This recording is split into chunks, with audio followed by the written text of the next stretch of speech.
नमस्कार, आप देख रहे हैं इंडिया 24x7 लाइव टीवी। मैं हूं आपके साथ मधुमिता। वित्त मंत्री निर्मला सीतारमण एक सप्ताह के लिए अमेरिकी दौरे पर हैं। सीतारमण रविवार को अंतर्राष्ट्रीय मुद्रा कोष और विश्व बैंक मीटिंग में हिस्सा लेने के लिए अमेरिका पहुंची थी। आइए जानते हैं कि निर्मला सीतारमण अमेरिका के किन किन कार्यक्रमों में शामिल होंगी।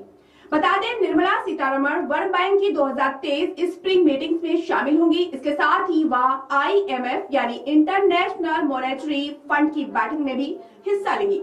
वह G20 से जुड़ी कई और बैठकों में भी शामिल होंगी। निर्मला सीतारमण दुनिया भर के वित्त मंत्रियों और केंद्रीय बैंकरों के साथ बैठकों में भाग लेंगी। ये बैठक सोमवार को वाशिंगटन में IMF मुख्यालय में आयोजित की गई। बता दें, 12 अप्रैल को G20 वित्त मंत्रियों और सेंट्रल बैंक गवर्नर्स FMCBG की बैठक होगी। भारतीय वित्त मंत्री निर्मला सीतारमण ने अमेरिका स्थित Peterson Institute for International Economics में एक कार्यक्रम के दौरान भारत के लिए पश्चिमी देशों की एक धारणा पर जमकर फटकार लगाई है। यहाँ पर सीतारमण ने भारत के लिए नकारात्मक पश्चिमी धारणा पर करारा जवाब दिया है। सोमवार को उन्होंने भारत में मुस्लिमों के खिलाफ हिंसा के मुद्दे पर बयान दिया। वित्त मंत्री ने कहा कि ये राय ऐसे लोगों ने बनाई है जो भारत आए ही नहीं। अगर भारत में मुस्लिमों के खिलाफ हिंसा होती तो क्या उनकी आबादी इतनी बढ़ती? भारत में दुनिया की दूसरी सबसे बड़ी मुस्लिम आबादी की रहती है। मुस्लिम हिंसा और अल्पसंख्यकों के मुद्दे पर सीतारमण ने पूछे गए सवालों के जवाब में 5 महत्वपूर्ण जवाब दिए हैं। तो आइए जानते हैं कि उन्होंने किन बड़े मुद्दों को लेकर बात की है। सबसे पहला, Peterson Institute for International Economics के अध्यक्ष एडम एस पोसेन ने सवाल पूछा था कि भारत को लेकर बनी कुछ राय निवेश को प्रभावित कर रही है। इसमें सीतारमण ने कहा, इसका जवाब उन निवेशकों से मिल सकता है जो भारत आ रहे हैं और आते जा रहे हैं। अगर कोई इन्वेस्टमेंट चाहता है तो मैं सिर्फ इतना ही कहना चाहूंगी कि आए और देखें कि भारत में क्या हो रहा है। ऐसे लोगों की राय ना सुने तो जो कभी भारत की धरती पर आए नहीं और ऐसी रिपोर्ट बनाने लगे।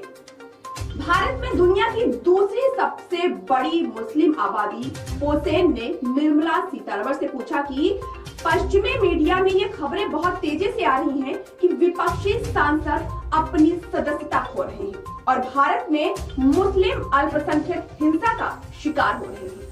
इस पर सीतारमण ने जवाब देते हुए कहा कि दुनिया में मुस्लिमों की दूसरी सबसे बड़ी आबादी भारत में ही रहती है। ज्यादातर रिपोर्ट इसी बारे में है कि भारत में मुस्लिमों की जिंदगी मुश्किल है या सरकार की मदद से उसे मुश्किल बना दिया गया है। अगर ऐसी कोई राय है या फिर उसमें कोई वास्तविकता है तो मैं पूछना चाहूंगी कि अगर ऐसा वाकई हो रहा है तो जितने मुस्लिम 1947 में थे तो क्या उसके बाद उनकी आबादी इतनी बढ़ी? तो चलिए आइए आपको दिखाते हैं ये video. Coming through this cycle of COVID, energy shocks, interest rate hikes, that has not always been the case when India has faced such circumstances in the past. Well, it is definitely the resilience of the people, the enterprising nature of Indian people, and to be able to take it upon themselves that despite all the suffering, sacrifices, in fact, many of them lost their near and dear ones during the pandemic. Despite all that, if the Indian people saw an opportunity that they can take this challenge up and come out in their businesses, despite, as I said, the tragedies at home, helping each other. Community service was one of the best feature, I would think, during that time. No one hesitated to help. तो आपने ये video देखा जिसमें निर्मला सीतारमण बातचीत कर रही हैं और इस बातचीत में उन्होंने कोरोना महामारी में जो हुआ उसके बारे में भी बात कर रही हैं। बता दें कि कोरोना महामारी के बाद भारतीय अर्थव्यवस्था के पुनरुद्धार पर उन्होंने कहा कि ये निश्चित रूप से भारतीय महामारी के दौरान अपने को खोने के बावजूद भारतीयों ने अवसर देखा कि वे इस चुनौती को स्वीकार कर सकते हैं और बाहर आकर एक दूसरे की मदद कर सकते हैं। निर्मला सीतारमण ने तीसरे बड़े मुद्दे के बारे में बात की। उन्होंने पाकिस्तान में अल्पसंख्यकों के हालातों के बारे में जिक्र करते हुए कहा कि पाकिस्तान के हालात लगातार बदतर हो रहे हैं, वो हर दिन घटते जा रहे हैं। उन पर छोटे छोटे आरोप लगाए जाते हैं और उनमें मौत की सजा तक दे दी जाती है। ज्यादातर केस में ईशानिंदा कानूनी निजी दुश्मनी निकालने का जरिया बन गया है। पीड़ितों को तुरंत अपराधी ठहरा दिया जाता है, ना सही तरह से जांच होती है और ना ही कोर्ट में केस चलाया जाता है। पाकिस्तान ने कहा था कि अल्पसंख्यकों की रक्षा करेगा, वो मारे जा रहे हैं। इस पर जवाब देते हुए सीतारमण ने कहा, जब भारत में विभाजन हुआ तब पाकिस्तान भी बना। पाकिस्तान ने खुद को इस्लामिक देश घोषित किया, लेकिन ये भी कहा कि अल्पसंख्यकों की रक्षा की जाएगी। आज वहाँ हर अल्पसंख्यक समुदाय की संख्या घटती ही जा रही है। उन्हें पाकिस्तान में मारा जा रहा है। कुछ मुस्लिम वर्ग भी हैं जिन्हें वहाँ मारा जा रहा है।